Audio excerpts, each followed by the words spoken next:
Hello नमस्कार मेरे प्यारे साथियों, कैसे हैं आप सब लोग। उम्मीद है आप सब लोग बहुत अच्छे होंगे, शानदार गजब जबरदस्त होंगे। मैं कपिल कुमार स्वागत करता हूं आप सभी का आपके प्यारे से यूट्यूब चैनल प्रावी विद्यापीठ पर। बेटा आप सब लोग जानते हैं मैंने यहां पर आपको प्राचीन भारत का इतिहास शुरू किया हुआ है और लास्ट क्लास में हमने प्राचीन भारत के इतिहास को नवपाषाण काल चैप्टर को पढ़ा हुआ था। ठीक, आज की क्लास में हम लोग पढ़ने वाले हैं बेटा ताम्रपाषाण काल। कौन सा काल पढ़ेंगे आज? ताम्रपाषाण काल, अर्थात मानव द्वारा जब धातु का प्रयोग किया गया। तो ऐसी कौन सी धातु थी जिसे मानव ने सबसे पहले प्रयोग किया था? ठीक है, जिसे मानव ने सबसे पहले प्रयोग किया था, तो ऐसी कौन सी धातु थी? तांबा थी। तो आज हम पढ़ने वाले बेटा तांबा से संबंधित जो काल है और जो पाषाण यानी पत्थर के साथ जो प्रयोग होने वाला जो धातु था वो था तांबा। तो ताम्र पाषाण काल। ठीक है, आज की क्लास हम लोग स्टार्ट करते हैं। चलिए, ताम्र पाषाण काल, ताम्र पाषाण काल। ठीक है, आज की क्लास होगी बेटा कौन सी? ताम्र पाषाण काल की। ताम्र पाषाण काल, ताम्र पाषाण काल। ठीक है बच्चे, क्या कहेंगे? ताम्र पाषाण काल। अब जो ताम्र पाषाण काल है, ताम्र का अर्थ क्या होगा यहां पर? आप कहेंगे ताम्र का अर्थ हो गया तांबा, तांबा। और पाषाण का अर्थ क्या हो गया? पाषाण का अर्थ होगा यहां पत्थर, पत्थर। अर्थात ऐसा काल, ताम्रपाषाण काल कैसा होगा? ऐसा काल जहां पत्थर के साथ साथ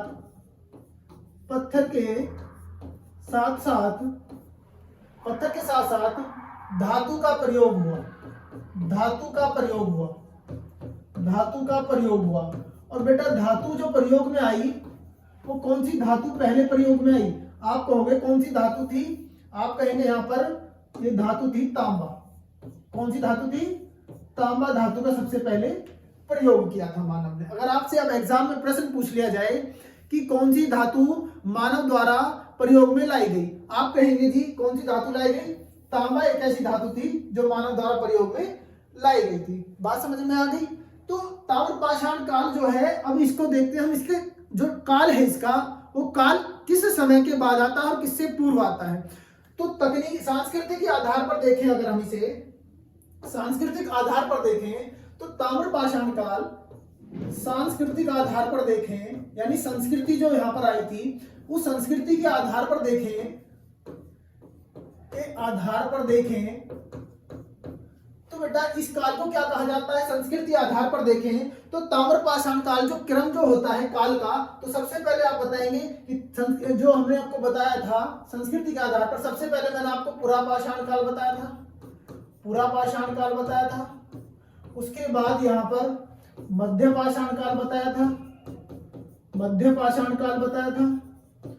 उसके बाद यहां इसके पश्चात हमने आपको नवपाषाण काल बताया है, नवपाषाण काल बताया है। ठीक है, तो ये तीन काल मैंने आपको यहां पर ऑलरेडी करा दिए हैं। लेकिन अगर संस्कृति के आधार पर देखें तो ताम्रपाषाण काल को कहां रखा जाएगा? तो आप कहेंगे बेटा यहां पर आप संस्कृति आधार पर देखें तो इसके बाद जो आएगा वो कांस्य काल आएगा। कौन सा काल आएगा? कांस्य काल आएगा, कांस्य काल आएगा। और इसके बाद यहां पर देखा जाता है तांबे का काल आता है। कौन सी धातु का प्रयोग होता है? तांबा काल आता है। ठीक है, तो आप सब लोग देखते हैं कि कांसा जो बनता है वो किससे बनता है? तांबा और टिन से मिलाकर के बनता है, तांबा और टिन से मिलाकर के बनता है। ठीक, तो कांसा कैसा हुआ? एक मिश्रित धातु हुआ, मिश्रित धातु हुआ। तो आप सब लोग देखेंगे कि यहां पर संस्कृति के आधार पर इसे बाद में बताया जा रहा है, तांबे को कांसे के बाद बताया जाए। और कांसे में कौन सी सभ्यता आती है? आप कहोगे जी कांस्य युगीन सभ्यता आती है आपकी इंडस वैली सिविलाइजेशन, अर्थात सिंधु घाटी सभ्यता। लेकिन अगर तकनीकी दृष्टि से देखें, तकनीकी दृष्टि से देखेंगे तो आप पाएंगे कि जब तांबा पहले आया है, तांबे का प्रयोग मानव ने पहले किया, जबकि कांसा एक मिश्र धातु है, तांबे में टिन मिलाने के बाद कांसा बनेगी। तो तकनीकी आधार पर, किस आधार पर? तकनीकी आधार पर इसे हम लोग कहां रखेंगे? इसे हम इसके बाद रखेंगे। ठीक है बच्चे, याद रखेंगे इस बात को आप लोग कि तकनीकी आधार पर हम इसे कहां रखने वाले हैं? तो तकनीकी आधार पर हम इसे सिंधु घाटी सभ्यता से पूर्व रख लेंगे। तकनीकी आधार पर तांबा का जो काल आता है वो ठीक नवपाषाण काल के बाद आ जाता है, ठीक नवपाषाण काल के बाद आ जाता है। नवपाषाण काल के बाद आ जाता है कौन सा? ताम्रपाषाण काल या ताम्रपाषाण कालीन संस्कृति। ठीक है, तब आपकी आती है कौन सी? कांस्य युगीन संस्कृति, कांस्य युग या कांस्य युग संस्कृति। बात समझ में आ गई होगी सभी लोगों के बच्चे, सब लोग समझ गए होंगे बहुत अच्छे से। तो इसका जो टाइम, अगर आप इसे बांटना चाहते हैं तो सांस्कृतिक दृष्टि को मैंने अभी आपको बताया कि सांस्कृतिक आधार पर अगर आप इसे बांटेंगे तो ये जो जाएगी पुरा पाषाण काल, मध्य पाषाण काल, उसके बाद नवपाषाण काल, उसके बाद कांस्य काल, अर्थात सिंधु घाटी सभ्यता हम कांस्य काल में पढ़ेंगे, और तांबे का काल। लेकिन अगर तकनीकी आधार पर देखें कि अगर धातु का प्रयोग देखें तो सबसे पहले मानव ने तांबा नामक धातु का प्रयोग किया था, तो तांबे का काल पहले आना चाहिए, क्योंकि तांबे और कांसे, तांबे में टिन मिलाकर के तो कांसा बनती है, तो कांसा एक मिश्र धातु है। और जबकि हम लोग आगे पढ़ेंगे कि सिंधु घाटी सभ्यता जो है वो मिश्र धातु यानी कांस्य युगीन सभ्यता है। बात समझ में आई? अब बेटा ताम्रपाषाण काल में अब कुछ संस्कृतियां पाई गई। ठीक है, अब कुछ संस्कृतियां कैसे पाई गई तो उस चीज को भी हम देख लेते हैं। तो कुछ संस्कृतियां ऐसी हैं जो हड़प्पा सभ्यता से पूर्व की संस्कृति है, हड़प्पा सभ्यता से पूर्व की संस्कृति है, पूर्व की संस्कृति, हड़प्पा सभ्यता से पूर्व की संस्कृति है। ठीक, ये बात समझ में आ गई। कुछ संस्कृतियां ऐसी हैं जो हड़प्पा सभ्यता के समकालीन है। कैसी हैं? जो हड़प्पा सभ्यता के, हड़प्पा सभ्यता के समकालीन है, समकालीन है। समकालीन मतलब जैसे जैसे हड़प्पा सभ्यता चलती थी उसी के साथ साथ वे जो है आपका जो संस्कृति, जो ताम्रपाषाण कालीन संस्कृति वो चलती गई। कुछ ऐसी हैं जो हड़प्पा के बाद की संस्कृति है, हड़प्पा सभ्यता के बाद की संस्कृति है, बाद की संस्कृति है। तो वो कौन कौन सी हैं? सबसे पहले हम देख लेते हैं कौन सी, कि हड़प्पा कालीन यानी हड़प्पा से पूर्व की जो संस्कृति है वो कौन कौन सी है। तो सबसे पहले आप देखेंगे हड़प्पा से पूर्व की जो संस्कृति है उसे कहते हैं, एक संस्कृति आती है जिसका क्या नाम है बच्चे? जिसका नाम है सौथी संस्कृति। क्या नाम है? आप कहोगे जी सौथी संस्कृति, सौथी संस्कृति। ठीक है, कहां पर है? आप कहोगे जी राजस्थान में है। क्या कहेंगे? आप कहेंगे जी सौथी संस्कृति कहां पर पाएगी? आप कहोगे जी राजस्थान में पाएगी। दूसरी संस्कृति है आपकी यहाँ पर, एक सौथी संस्कृति हो जाती है, और दूसरी यहाँ पर जो आती है आपके सामने झूकर झाकर संस्कृति। कौन सी? झूकर झाकर संस्कृति, झूकर झाकर संस्कृति। ठीक, ये कहां पर पड़ती है? तो ये आप कहेंगे जी सिंध प्रांत, सिंध प्रांत में ये देखने को हमको मिलती है। बात समझ में आई सभी बच्चे के? सभी बच्चे समझ गए? तो आप क्या कहेंगे अगर आपसे एग्जाम में पूछ लिया जाए कि ताम्रपाषाण कालीन जो संस्कृति, सौथी संस्कृति है वो किस समय की है, तो वो हड़प्पा से पूर्व की संस्कृति है। और कहां पर पाई गई? आप कहेंगे जी राजस्थान में पाई गई। और झूकर झाकर जो संस्कृति है, झूकर झाकर संस्कृति भी आपका हड़प्पा सभ्यता से पूर्व की संस्कृति है। इस बात को भी बड़े अच्छे से आप लोग याद रखेंगे, इससे पूर्व की संस्कृति है, इस बात को भी आप बहुत अच्छे से याद रखेंगे, इस बात को ध्यान रखना होगा। ठीक है, उसके बाद हम देखते हैं हड़प्पा सभ्यता के समकालीन जो संस्कृति आती हैं उन संस्कृतियों में कौन कौन सी संस्कृति स्पेशल है। तो मैं अभी आप एक मिनट रुकिए।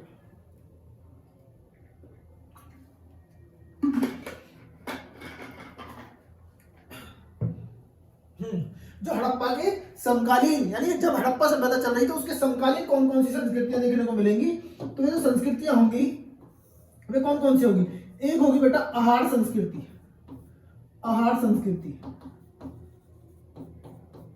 ठीक है, एक होगी आपकी आहार संस्कृति। आहार कहां पर पड़ता है? आप कहोगे जी राजस्थान क्षेत्र में। एक होगी आपकी गिलुंद संस्कृति। कौन सी होगी? गिलुंद संस्कृति, गिलुंद संस्कृति। और नंबर एक तो ये हो गई आपका, एक ये हो गई, और एक और पड़ती है आपका नंबर 3 पर गणेश्वर संस्कृति। ठीक है, कौन सी? गणेश्वर संस्कृति नंबर 3 पर आपको देखने को मिलेगी। कौन सी संस्कृतियां हैं? तो ये ऐसी संस्कृतियां हैं जो आपका हड़प्पा सभ्यता के समकालीन हमें देखने को मिलती है। उसके बाद हड़प्पा के बाद की कुछ संस्कृतियां हैं, हड़प्पा के बाद की जो स्पेशली संस्कृतियां हैं उसमें कौन कौन सी आती हैं उन्हें भी देख लेते हैं हम लोग, कौन कौन सी आती हैं। तो एक आती है आपकी कौन सी वाली, एक आती है आपकी मालवा संस्कृति। कौन सी आती है, मालवा संस्कृति। एक आती है आपकी मालवा संस्कृति, एक आपकी आती कौन सी है, जोरवे संस्कृति, या फिर सबसे इससे पहले लिखते हैं आप मालवा। अब देखो मालवा संस्कृति जो है बहुत बड़े भूभाग क्षेत्र में फैली हुई है। इसी में कुछ स्थल है यहाँ के, जैसे नवदा टोली है, एरण है, ठीक, और जैसे कायथा है। तो जैसे कायथा एक बहुत बड़ा स्थल है, वहां से अलग से बहुत सारी चीजें मिली ताम्रपाषाण काल की, तो उसको अलग से नाम दे दिया गया कायथा संस्कृति। ध्यान रखेंगे क्या नाम दे दिया गया, कायथा संस्कृति, कायथा संस्कृति। जैसे एरण संस्कृति है, एरण संस्कृति है, एरण संस्कृति है। तो ये सब संस्कृतियां हड़प्पा के बाद, यानी हड़प्पा सभ्यता का जब क्षरण हो रहा था तो हड़प्पा सभ्यता के क्षरण के बाद की जो संस्कृतियां हैं वो आप देखेंगे कौन सी संस्कृतियां हैं, मालवा संस्कृति, कायथा संस्कृति, एरण संस्कृति। और जबकि हड़प्पा के समकालीन जो संस्कृति है वो कौन सी है, आप कहेंगे आहार संस्कृति है, गुलुंद संस्कृति है, गणेश्वर संस्कृति है। और जो हड़प्पा सभ्यता से पूर्व की संस्कृति है वो कौन कौन सी, सोथी संस्कृति है और आपका झूकर झाकर संस्कृति जो सिंध प्रांत में हमें देखने को मिलती है। बात समझ में आ गई होगी सभी को बहुत अच्छे से। चलिए आगे हम लोग देखते हैं, और आगे क्या देखेंगे कि ताम्रपाषाण काल भारतीय उपमहाद्वीप में तांबे का प्रयोग लगभग 3000 ईसा पूर्व से देखने को मिलता है। हालांकि इससे पूर्व भी, इससे पूर्व के समय में भी इसका टाइम जो है लगा लिया जाता है। जैसे कि मैं आपको बताऊं यहाँ पर 5000 ईसा पूर्व का भी समय आपको यहाँ पर देखने को मिलता है, ठीक है। लेकिन ऑथेंटिक चीज है, आपका ध्यान रखना, 3000 ईसा पूर्व से शुरू हो गया था भारतीय उपमहाद्वीप में तांबे का प्रयोग। तो जब तांबे का प्रयोग हो गया और उससे पूर्व किसका प्रयोग हो रहा है, आप कहेंगे जी पत्थर का प्रयोग हो रहा है, प्रस्तर का प्रयोग हो रहा है। तो पत्थर भी अभी आगे भी प्रयोग हो रहा है धीरे धीरे, लेकिन उसी बीच में धातु का प्रयोग हुआ और वो कौन सी धातु थी, तांबा थी, इसलिए इसे ताम्रपाषाण काल या चालकोलिथिक, चालकोलिथिक एज भी या कल्चर भी कहा जाता है। इस काल में मनुष्य द्वारा पत्थर के औजार एवं आभूषण के साथ साथ किस धातु का प्रयोग, तांबे के औजार एवं आभूषण का प्रयोग किया जाने लगा, इसलिए इस काल को ताम्रपाषाण काल कहा जाता है। ठीक बात है, मैं आपको बता चुका हूं भी। तो इस काल को ताम्रपाषाण काल कहा जाता है। ठीक, क्यों कहा जाता है, क्योंकि तांबे का प्रयोग, क्योंकि मानव द्वारा प्रयोग में लाई गई सर्वप्रथम जो धातु थी वो कौन सी थी बेटा, आप कहेंगे तांबा धातु का प्रयोग किया गया। इस काल के साक्ष्य उत्तर एवं दक्षिण भारत क्षेत्र में देखने को मिलते हैं। इस बात को ध्यान रखेंगे, उत्तर भारत में इसका जो स्पेशली क्षेत्र माना जाता है वो कौन सा है, उत्तर प्रदेश का दोआब क्षेत्र ताम्रपाषाण कालीन संस्कृति का केंद्र स्थल माना जाता है। ध्यान रखेंगे, उत्तर प्रदेश का जो दोआब क्षेत्र है, अर्थात गंगा यमुना नदी के मध्य जो दोआब क्षेत्र है, जो दो नदियों के बीच के क्षेत्र को दोआब कहते हैं हम लोग, तो उस दोआब क्षेत्र को जो उत्तर प्रदेश का है उसे ताम्रपाषाण कालीन संस्कृति का केंद्र कहा जाता है। ठीक है, याद रखेंगे इस बात को बहुत अच्छे से। ठीक, क्यों रखेंगे, क्योंकि तांबे के उपकरण भारत में सर्वप्रथम 1822 ईस्वी से, याद रखेंगे वाला पॉइंट, 1822 ईस्वी से कानपुर बिठूर से प्राप्त होते हैं। अब ये प्रश्न बन गया आपका, डायरेक्टली एग्जाम में पूछा जा सकता है कि भारत में खोजे गए सबसे पहले जो ताम्रपाषाण कालीन उपकरण है वो कहां पर मिले, तो आप कहेंगे जी कानपुर बिठूर से देखने को मिलते हैं। 1822 ईस्वी में खोजा गया था या प्राप्त हुए थे। भारत में अनेक स्थानों पर ताम्र निधियां प्राप्त होती हैं। ताम्र निधियां क्या है जी, जहां पर बहुत ज्यादा मात्रा में तांबे का प्रयोग हो, ताम्र की धातुएं मिले, औजार यहां पर पाए गए सबसे ज्यादा मात्रा में। जैसे कहां पर, हरियाणा है, उत्तर प्रदेश है, मध्य प्रदेश है, राजस्थान है, उड़ीसा है, गुजरात और महाराष्ट्र, इन क्षेत्रों से यहाँ पर हमें देखने को मिले ताम्र निधियां। एक नोट करके मैंने यहाँ पर इंपोर्टेंट आपका लिखवाया हुआ, और नोट क्या है कि भारत में जो ताम्रपाषाण कालीन क्षेत्र है उसमें सबसे बड़ी ताम्र निधि, यानी सबसे ज्यादा जो आपको तांबे के जो बर्तन या औजार या मृत भांड जो भी मिले हैं वहां से, तो मध्य प्रदेश के कहां से मिले हैं, मध्य प्रदेश के गुंगेरिया से। कहां से मिले, मध्य प्रदेश की गुंगेरिया से 1870 ईस्वी में प्राप्त हुए हैं। और ध्यान रखेंगे बेटा 424 ताम्र उपकरण मिले और साथ ही 120 चांदी की वस्तुएं भी यहां पर देखने को हमें मिलती है, अर्थात तांबे के बाद चांदी का प्रयोग भी मानव द्वारा यहाँ पर किया जाने लगा। ये इस चीज का प्रतीक दिखा रहे हैं कि अगर 120 चांदी की वस्तु मिले तो चांदी का प्रयोग भी ये करने लगे थे। अगली बात, ताम्रपाषाण जो लोग थे वो ग्रामीण थे।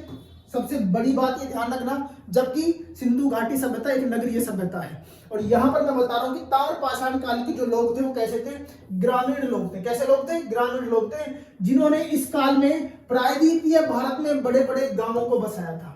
प्रायद्वीपीय भारत में बड़े बड़े गांवों को यहाँ बसाने का जो श्रेय जाता है वो ताम्रपाषाण कालीन संस्कृति के लोगों को जाता है। ठीक, इस काल के लोग पशुपालन भी करते थे और साथ में क्या करते थे, कृषि भी करते थे। साथ साथ ये बात भी आप लोग नोट करके याद रखेंगे कि ताम्रपाषाण काल के जो लोग थे वो कृषि भी करते थे और पशुपालन भी करते थे। अब ताम्रपाषाण काल की कुछ प्रमुख संस्कृतियां, जैसा कि मैंने अभी बताया था, कुछ प्रमुख संस्कृतियां जहां से प्रश्न एग्जाम में बार बार बनता है। देखिए, एक संस्कृति है कौन सी, गणेश्वर जोधपुरा संस्कृति, एक मालवा संस्कृति है, एक जेरवे संस्कृति है। ठीक है, एक मालवा संस्कृति और एक जेरवे संस्कृति है, और अन्य संस्कृति जैसे मैंने बताई है वो भी है, देखेंगे।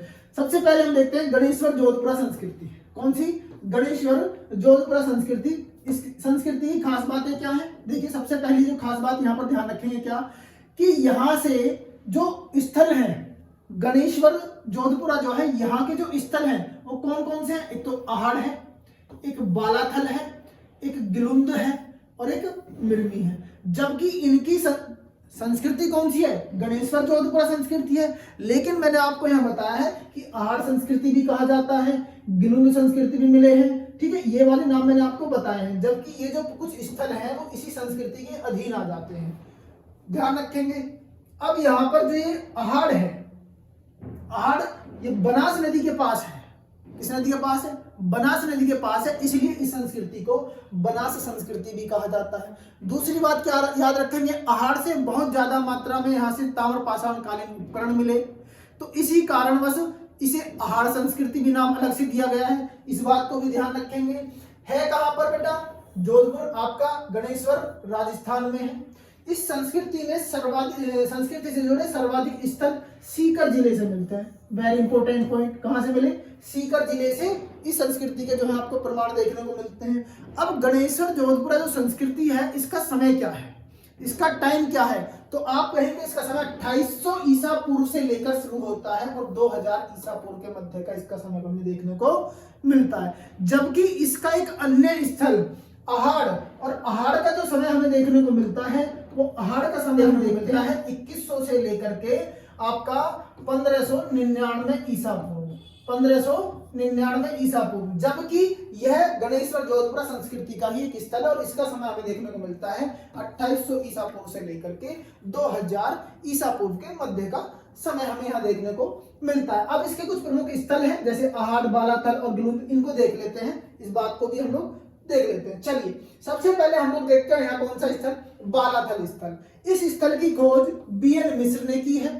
किसने की है, सबसे पहले हम देखेंगे इस स्थल की खोज किसने की, बीएन मिश्र ने की है। ये बात आप लोग सब याद रखेंगे।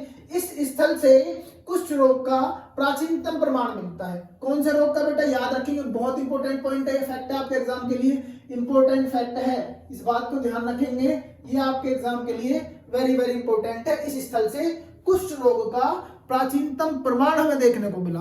तो कुष्ठ रोग का प्राचीनतम प्रमाण का अगर आपसे प्रश्न मिल जाए आपको एग्जाम में, तो आप क्या लगाएंगे, आप कहेंगे जी कुष्ठ रोग का प्राचीनतम प्रमाण ताम्रपाषाण काल में बालाथल स्थल से देखने को मिला है। अगली बात, यहां से कुछ भट्टियां मिली, यानी तांबे को गलाने के लिए कुछ भट्टियां प्राप्त होती हैं, वो भी इंपॉर्टेंट है। पत्थर की आकार की ओखली, अनाज रखने की खत्तियां, खत्तियां मतलब नीचे जो गड्ढा कर दिया जाता है चारों तरफ से, ऊपर से छोटा सा उसका मुख होता था और नीचे उसके गड्ढा करके चारों तरफ से नीचे से खोल दिया जाता था, बड़ा करके बना लिया जाता था, उसे कहते हैं खत्तियां। तांबे गलाने की भट्टी मिली और यू आकार की चूल्हे, यू आकार के चूल्हे भी यहाँ देखने को हमें मिले हैं। अब भट्टी अगर मिल रही है यहाँ से तो इसका मतलब तांबे को गलाते थे, गला कर नए नए औजार बनाते थे।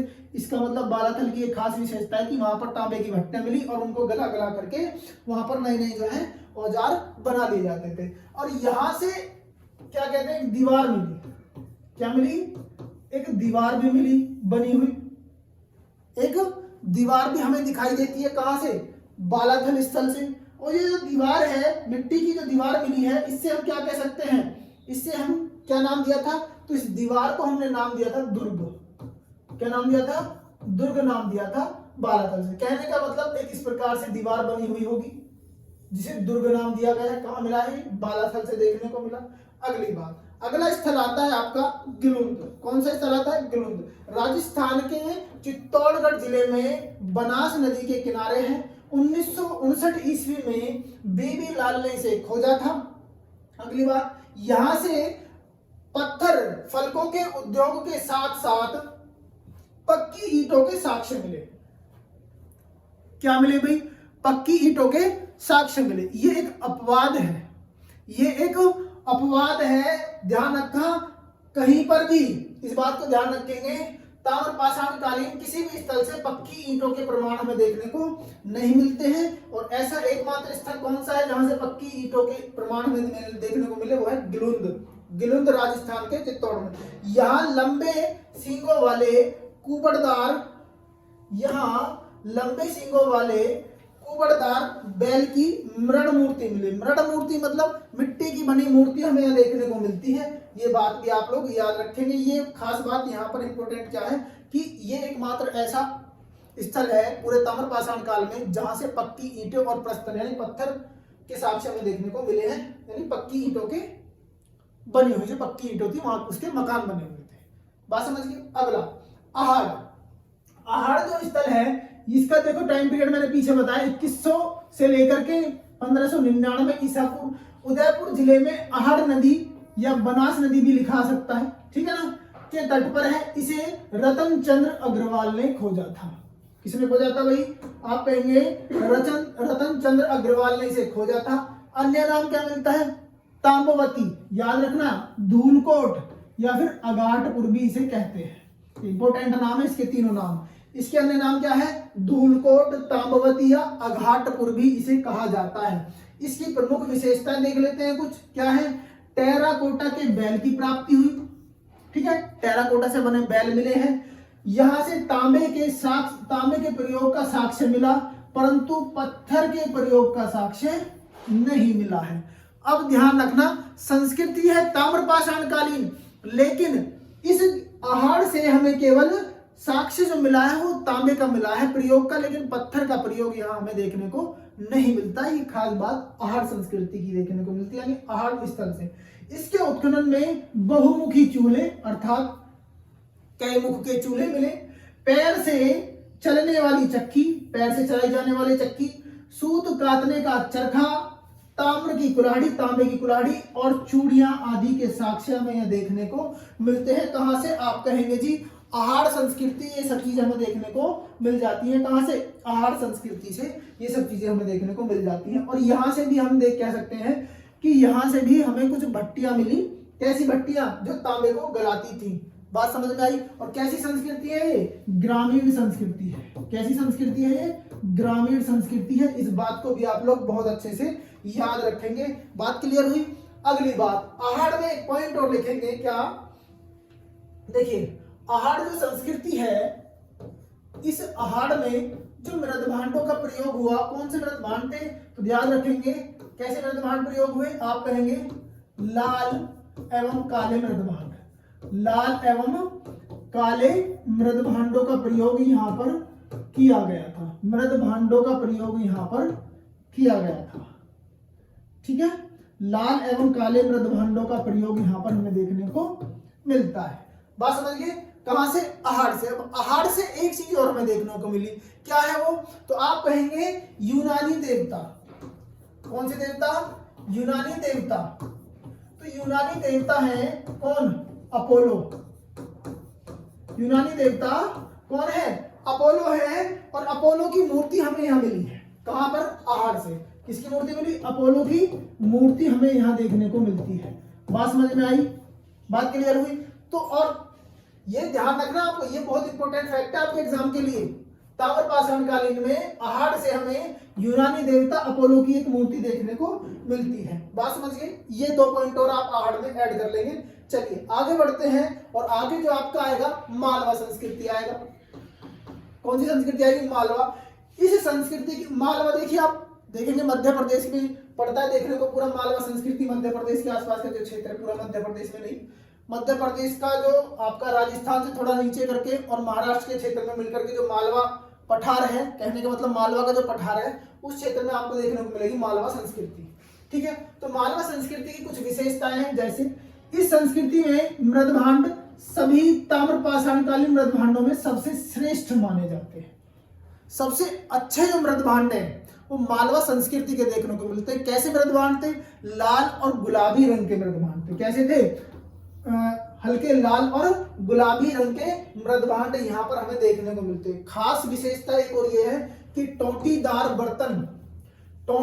बर्तन इस काल की यानी इस संस्कृति की एक खास विशेषता है, मुख्य विशेषता है। इस संस्कृति के प्रमुख स्थल कौन कौन से हैं? माहेश्वर है, कायथा है, एरन है, नवदा टोली है, और भी अन्य स्थल है, लेकिन ये चार स्थल जो है बड़े ही इंपॉर्टेंट है आपके एग्जाम की दृष्टि से। ठीक, आगे देखते हैं। मालवा संस्कृति से शवों को घर के नीचे दफनाने के, कौन से? मालवा संस्कृति में शवों को घरों के नीचे ही दफनाया जाता था, और घरों में जब नीचे दफनाया जाता था तो कैसे, किस दिशा में? उत्तर पश्चिम दिशा में रख करके उन्हें दफना दिया जाता था। ये बात भी आप लोग बहुत अच्छे से याद रखेंगे। और कुछ खास विशेषता ये है कि यहाँ पर जो शव दफनाए गए थे उनके पैर भी काट लिए जाते थे। कुछ स्थानों से ऐसे साक्ष्य मिले हैं जहां पर जो शव मिला है उसके पैर कटे हुए मिले, तो इसका मतलब ये है कि इस संस्कृति में मृत्यु हो जाने पर शव का जो होता था वो पैर काट लिया जाता था। ठीक, यहाँ के लोग कताई बुनाई भी करते थे। ठीक है, क्योंकि यहाँ से चरखे का प्रमाण भी हमें देखने को मिलता है। बात समझ में आ गई? मालवा संस्कृति कुछ खास विशेषता ये हो गई। अब इसके कुछ स्थल देख लेते हैं। जैसे सबसे पहले हम देखते हैं कौन सा स्थल आता है? कायथा। कौन सा? कायथा। इंपॉर्टेंट है आपके एग्जाम के लिए। ठीक है, सभी लोग बहुत अच्छे से पढ़ तो रहे हैं, सभी लोग वीडियो देखते रहिए। जो बच्चे हमारी वीडियो नहीं देख पाए हैं वो लास्ट वीडियो देखिए और अपने सुंदर से नोट्स बना करके चलिए। बहुत अच्छे से हम लोग मेहनत करके आपके लिए वीडियो ला रहे हैं। ठीक है, तो सभी लोग बेटा ज्यादा से ज्यादा वीडियो को शेयर भी कर दीजिएगा। ठीक है, ताकि और बच्चे भी हमारी वीडियो को देख पाए और उन्हें बहुत अच्छी ये वीडियो लगे। हमें बेटा बहुत ज्यादा प्यार आप सब लोगों का मिलेगा और हम और ज्यादा मेहनत आपके लिए करते रहेंगे। बार बार प्रयास करेंगे कि हम आपको और ज्यादा से ज्यादा ऐसा कंटेंट दें दमदारी के साथ कि आपके एग्जाम में डायरेक्टली एग्जाम में यहीं से सीधा प्रश्न पूछ लिया जाए। ठीक है, चलिए बहुत अच्छी बात है अगर आप और ज्यादा हमें सपोर्ट कर रहे हैं। कायथा जो है कहां पर है भाई? उज्जैन में काली सिंध नदी के तट पर कायथा पड़ता है। इसकी खोज वीएस वाकड़कर ने 1964 ईस्वी में की थी। कब की थी? आप कहेंगे जी वीएस वाकड़कर ने इसकी खोज 1964 ईस्वी में की थी। मालवा संस्कृति का प्रमुख स्थल है भाई, मैंने आपको भी बताया कि यह मालवा संस्कृति का क्या है? एक मुख्य स्थल है, इसलिए इसे कायथा संस्कृति इसके स्थल के नाम से ही इसका नाम अलग से रख दिया गया है, कायथा संस्कृति। हालांकि मालवा संस्कृति हड़प्पा से पृथक मानी जाती है। हड़प्पा से पृथक मानी जाती है, परंतु कायथा स्थल यहां पर ऐसा है जो बिल्कुल हड़प्पा के समकालीन हमें देखने को मिला। कौन सा? कायथा एक ऐसा स्थल है मालवा संस्कृति का जो हड़प्पा के समकालीन ही हमें देखने को मिल जाता है। अगली विशेषता क्या है? यहाँ एक घड़े में 40,000 सेलखड़ी के मनके के दाने मिले। कैसे? 40,000 सेलखड़ी के मनके के दाने हमें यहाँ देखने को मिलते हैं, और तांबे की कुल्हाड़ी भी मिली है, ये बात भी आप रखेंगे याद। और अगली बात, यहाँ के लोग क्या खाते थे भाई? कछुआ। क्या खाते थे? कछुए का सेवन यहाँ के लोग बहुत अच्छे से करते थे, क्योंकि यहाँ से अनाज के अवशेष हमें देखने को नहीं मिलते हैं। किसके अवशेष नहीं मिले बच्चे? आप कहेंगे अनाज के अवशेष यहाँ से हमें देखने को नहीं मिलते। तो ये लोग जो सेवन करते थे वो किसका सेवन करते थे? कछुए का भी सेवन करते थे। कछुए यहाँ के लोग खाते थे, और घोड़े की हड्डियां भी यहाँ हमें देखने को मिल जाती हैं। किसकी हड्डियां? घोड़े की हड्डियां भी हमें यहाँ देखने को मिल जाती है बहुत अच्छे से। ठीक है, अगला स्थल आता है नवदा टोली। कहां पर है नवदा टोली? मध्य प्रदेश के एक जिला पड़ता है खरगोन जिला। ठीक है, खरगोन जिला में नर्मदा नदी तट पर एक स्थल है नवदा टोली, जिसका उत्खनन कार्य एचडी संकालिया ने कराया था। किसने कराया था? जिसका उत्खनन कार्य एचडी संकालिया ने कराया था। कुछ विशेष तथ्य इसके क्या है? सबसे पहली बात, यह एशिया का सबसे बड़ा विस्तृत ताम्रपाषाण कालीन स्थल है।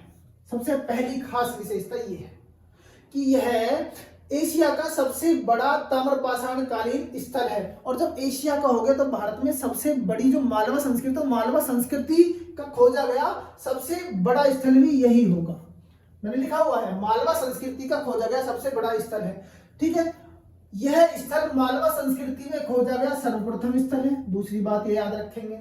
अगली तीसरी विशेषता, यहाँ पर सभी प्रकार के अनाज देखने को मिले, जबकि इससे पहले मैंने आपको कायथा पढ़ाया है वहां पर अनाज हमें देखने को नहीं मिला है, लेकिन यहाँ पर हमें नवदा टोली में अनाज भी देखने को मिल जाते हैं। रोचक तथ्य की बात यह है कि यहाँ पर जो प्रत्येक परिवार द्वारा औजार बनाए जाते थे वो अपनी जरूरत के लिए बनाए जाते थे, अर्थात यहाँ जो मानव जो औजार बनाता था वो अपनी जरूरतमंद के हिसाब से औजार बना लेता था और उस औजारों का स्वयं ही बना लेता था। वो ध्यान रखना है, किसी पर अलग से नहीं बनवाता था। जो औजार, जितने औजार उस व्यक्ति को चाहिए, उसके परिवार को चाहिए, वो स्वयं ही बना लेते थे, अर्थात किसी पर निर्भर नहीं थे। बात समझे। अगली बात, कछुए के आकार का ताबीज यहाँ देखने को मिलता है और टोंटीदार बर्तन भी यहाँ हमें देखने को मिलता है नवदा टोली से। अब जो टोंटीदार बर्तन है, उस टोंटीदार बर्तन में चित्रकारी भी देखने को मिली, चित्रकारी बनी हुई है और चित्रकारी में एक पुरुष को भी बना करके दर्शाया हुआ है और उस चित्रकारी में हमें मंदिर के प्रमाण भी देखने को मिले। उसी चित्रकारी में मंदिर भी बनाए गए हैं, 4 मंदिर उसमें दर्शाए गए हैं। ठीक है, तो ये ध्यान रखना। हालांकि देखो भारत में मंदिर निर्माण कला जो देखने को मिलती है वो गुप्त काल से देखने को मिलती है, परंतु अब आधुनिक शोध भी होते जा रहे हैं। देखते हैं हम कहाँ तक शोध लगाया जा सकता है कि उससे पहले भी, यानी गुप्त काल से पहले भी कुछ मंदिर के निर्माण कला के हमें प्रमाण मिलने लगे। तो ध्यान रखें। देखो अब यहाँ पर जो मिले हैं, जो ये आपको मैंने बताया है टोंटीदार पात्र, इसमें जो है मंदिर के चित्रकार भी मिली और साथ में उसमें पुरुष को भी दर्शाया गया है। ठीक है, जो बना हुआ है चित्रकारी के रूप में। यहाँ के मृदवांडों पर सामूहिक रूप से मानव नृत्य करता हुआ दर्शाया गया। ये बात भी आप लोग नोट करके याद रखेंगे कि आपसे पूछा जाएगा कि ताम्रपाषाण कालीन किस स्थल से सामूहिक रूप से यानी एकत्र होकर के नृत्य करते थे, डांस करते थे। आप कहेंगे जी नवदा टोली एक ऐसा स्थल था। अगली बात, जेरवे संस्कृति। कौन सी? जेरवे संस्कृति। यह संस्कृति कहां पड़ती है? आप कहोगे महाराष्ट्र में पड़ती है। कहां पर देखने को मिलेगी? महाराष्ट्र में यह संस्कृति देखने को मिलेगी। कहां पर है? गोदावरी नदी, तापी नदी, भीमा नदी और उसके आसपास की ये जो पनपी हुई, यानी इसका जो उद्भव हुआ है वो गोदावरी, तापी और भीमा नदी के आसपास में ही इसका उद्भव हुआ है। अब जब ये आपका जेरवे जो संस्कृति है, यहाँ से कुछ स्थल भी मिले होंगे भाई। जेरवे संस्कृति से कुछ अलग अलग स्थल अलग अलग जगह पर मिले, जैसे इनाम गांव है, बहुत इंपॉर्टेंट है, जेरवे है, दाइमाबाद है, ठीक है, और आपका निवासा है, सोनगांव देखने को मिलता है, बहाल इत्यादि जो और भी अन्य भी स्थल हैं जो आपका कहां से मिले? जेरवे संस्कृति से देखने को मिले हैं। इस जेरवे संस्कृति की जो खोज का कार्य किया था वो एमएन देशपांडे ने किया था। किसने किया था बच्चे? आप कहेंगे जी एमएन देशपांडे ने किया था। बात समझ गए? सभी समझ गए? बहुत अच्छी बात अगर आप समझ गए तो। ठीक है, इस संस्कृति में सबसे विस्तृत स्थल कौन सा है? इनाम गांव। कहने का मतलब ये होगा कि सबसे बड़ा स्थल जो इस संस्कृति से, जेरवे संस्कृति से हमें देखने को मिला वो कौन सा है? इनाम गांव है। इस संस्कृति से सोने के आभूषण, अंडाकार दीपक, ठीक है, अंडा के आकार के दीपक बने हुए मिले हैं और सोने के आभूषण केवल जेरवे संस्कृति से ही प्राप्त होते हैं। जो यहाँ पर लिखा हुआ है ना केवल, केवल का मतलब समझ रहे हो? केवल और केवल पूरे ताम्रपाषाण कालीन में जेरवे संस्कृति से ही, यानी महाराष्ट्र के क्षेत्र से ही सोने के आभूषण और अंडाकार दीपक प्राप्त हुए हैं और कहीं पर भी नहीं हुए। अब जेरवे संस्कृति की खास एक विशिष्ट विशेषता है और वो क्या है कि यहाँ के लोगों के जो समाधान था वो कैसा था? उत्तर में क्या करते थे? सिर करते थे और दक्षिण में पैर करके दफना दिया जाता था। ये इनकी खास विशेषता है। और अगली क्या विशेषता है कि बच्चों के समाधान को, यानी अस्थि कलश, ठीक है ना, अस्थि कलश के सिद्धांत जो प्रमाण है वो आपको जेरवे संस्कृति से देखने को हमें मिल जाते हैं। कुछ स्थल देख लेते हैं। यहाँ के इंपोर्टेंट स्थल मैंने बताया आपको क्या है। यहाँ का इनाम गांव यहाँ का सबसे इंपोर्टेंट स्थल है। कौन सा? इनाम गांव यहाँ का सबसे इंपोर्टेंट स्थल है जो हमें देखने को यहाँ मिल जाता है। ठीक है, वेरी वेरी इंपोर्टेंट है ये इनाम गांव स्थल। चलिए, यह महाराष्ट्र की भीमा नदी के पास स्थित है। कौन सी नदी? महाराष्ट्र की भीमा नदी के पास स्थित स्थल है। इसकी खोज 1967-68 ईस्वी में हुई। कब हुई? 1967-68 ईस्वी में हुई तथा इसका उत्खनन जो कार्य है ना बेटा, वो किसने किया? एमएस धवलीकर तथा एचडी संकालिया दोनों ने मिलकर के इसका उत्खनन कार्य किया है। दोनों व्यक्तियों का नाम याद रखेंगे, एमएस धवलीकर और एचडी संकालिया ने इसका उत्खनन कार्य किया। इनाम गांव की जो खास विशेषता क्या है कि इनाम गांव से कब्रों में स्त्री की मूर्तियां भी देखने को मिली। यहाँ की खास विशेषता क्या है कि यहाँ की जो कब्र थी उन कब्रों में स्त्री की मूर्तियां भी हमें देखने को मिली है। अगली बात, यहाँ से सिंचाई में नहरें मिली हैं, वृषभ की मृण मूर्ति यानी बैल की मृण मूर्ति, मिट्टी की मूर्ति मिली है, और साथ ही सिंचाई के लिए क्या मिला? जलाशय मिला। सिंचाई के लिए क्या मिला? जलाशय। जो जलाशय होता है अर्थात तालाब बना करके रखा हुआ था जिससे कि वे अपनी खेती कर सके, उससे उस जलाशय से। ठीक, उसके बाद पानी एकत्र करने के लिए पत्थर से बना बांध मिला। जब नदी मिली है तो उस पर बांध भी बनाया था इन्होंने। और इनकी जो फसलें थी वो कैसी थी? गेहूं, जौ, धान, मसूर आदि फसलें ये उगाते थे और इनका जीवन यापन बहुत अच्छे से हो रहा था। मैंने आपको बताया ना कि ये लोग कैसे थे? ग्रामीण संस्कृति के लोग थे। कैसे थे? ग्रामीण संस्कृति के लोग थे। और हड़प्पा सभ्यता के समकालीन में कुछ ताम्रपाषाणकालीन संस्कृतियां देखने को मिलती हैं। जब वही मिलती है तो आप सब लोग देखते हैं कि आधुनिक युग में भी हम देखते हैं कि शहर से बराबर में या शहर के दूर थोड़ा सा हटके ही गांव देखने को मिलते हैं। तो कुछ समकालीन जो संस्कृतियां हैं जो हम देखते हैं कि हड़प्पा सभ्यता हमारी नगरीय सभ्यता है, यानी नगर निगमीय सभ्यता है, नगर देखने को मिलते हैं वहां पर। लेकिन उससे कुछ दूर हटने के बाद ही हमें वहां पर गांव देखने को मिलते हैं, जो बहुत बड़े गांव थे, जो हमारे ताम्रपाषाण काल की कुछ विशेषताएं, जैसे कि इनाम गांव वहां पर एक स्थल है, ये भी इंपॉर्टेंट है। किसका है? जैरवे संस्कृति का एक स्थल है। इसकी एक और विशेषता क्या है कि बर्तन पकाने के लिए नाव के आकार की भट्टी, कैसी? नाव के आकार की भट्टी हमें यहाँ मिलती है। क्या पकाने के लिए? मृदभांड पकाने के लिए। कैसे?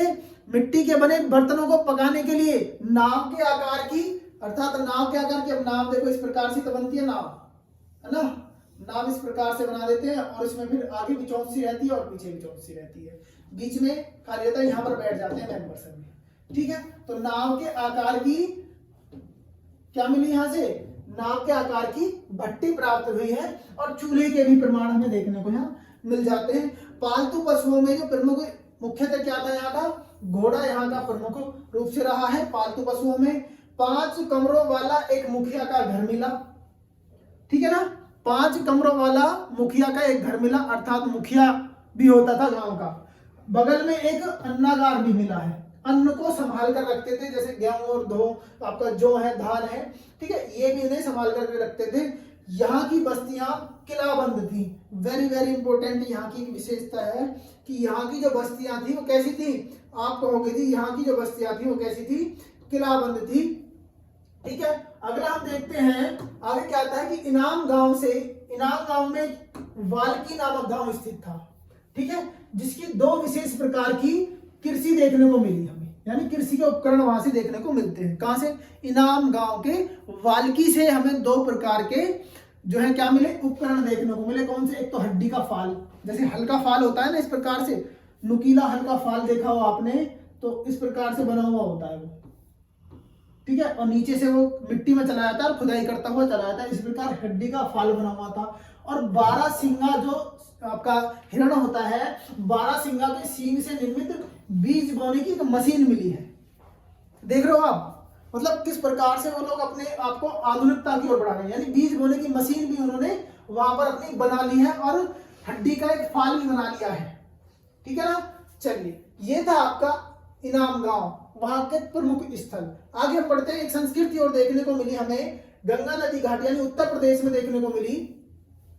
तो कौन सी है वो? नरहन संस्कृति। कहां पर? यूपी के गोरखपुर में देखने को मिली। कहां पर मिली बच्चे? यूपी के गोरखपुर में ये संस्कृति हमें देखने को मिली। इसका जो समय है वो कब से है? 2000 ईसा पूर्व से लेकर के 700 ईसा पूर्व के मध्य हमें ये स्थल देखने को मिला। यानी ये जो संस्कृति है जो गोरखपुर में हमें देखने को मिली, इसका जो टाइम है वो कौन सा है? आप कहेंगे इसका जो समय है वो 2000 से लेकर के 700 ईसा पूर्व के मध्य का इसका समय है। कुछ विशेषताएं, खास विशेषता क्या? घोड़े की उपस्थिति यहां पर देखने को मिली, अर्थात घोड़ा पाया गया था। गर्त चूल्हे मिले। गर्त चूल्हे मतलब गड्ढे मतलब वही आपका गर्त में चूल्हे बनाए हुए हैं, मिट्टी को खोद करके मिट्टी के बने मकान मिले। लेकिन फिर आप याद रखना, मिट्टी के बने मकान मिल रहे हैं, एकमात्र अपवाद है गिलुंद, जहां से पकी हुई ईंटें मिली हैं बनी हुई। ध्यान रखना ये बात भी आप लोग। आगे कटहल के बीज, सरसों, तुलसी का प्रमाण आदि यहां से देखने को हमें मिलता है। बात समझ में आना। और आधुनिकता की ओर बढ़े तो एक बात और देखने को मिली यहां से, नरहन से आम के बीज का साक्ष्य मिला। बेटा देखो नई नई चीजें को, क्योंकि भाई देखो आज के समय में हम लोग देखते हैं नए नए इतिहासकार नई नई शोध करते जा रहे हैं और नई नई हमें खोजें मिलती जा रही हैं, कुछ ना कुछ नया मिल जाता है। अब देखो आम के बीज के प्रमाण यहां से मिले, किस काल के? ताम्रपाषाण काल के आम के बीज मिले हमें। तो उस काल के आम के बीज हमें देखो यहाँ पर देखने मिले, कहां से? नरहन, जो कि कहां पर है? गोरखपुर में हमें देखने को मिली है नरहन संस्कृति। बात समझ में आ गई होगी सभी के। तो ये था बेटा आपका ताम्रपाषाण काल। बहुत अच्छे से मैंने आपको समझाया है, बहुत अच्छे से मैंने आपको पढ़ाया है। इसी प्रकार इसी अच्छे से आप लोग एग्जाम में भी करेंगे। ये हमें लगता है कि आप हमें बहुत अच्छे से सपोर्ट करिए और हम बहुत ज्यादा मात्रा में आपको और अच्छा कंटेंट प्रोवाइड करने की कोशिश करेंगे बेटा। ठीक है, आज की क्लास आप सब लोगों को कैसी लगी? बहुत अच्छे से आप लोग इसे पढ़िए और क्लास के बाद बेटा कमेंट जरूर कीजिएगा, ताकि हम लोग आपको और बहुत ज्यादा अच्छा से अच्छा करें। बेटा आप लोग हमें बताएंगे, कमेंट करेंगे कि भाई सर इस तरीके से आप लोग इस तरीके से करिए, और हमें कुछ चीजें आपको अगर डाउट में है तो वो भी पूछिए हमसे कि क्या चीज डाउट में, हम आपको बताएंगे। ठीक है बेटा, चलते हैं, मिलते हैं आपसे अगली क्लास में। तब तक के लिए नमस्कार, जय हिंद, जय भारत।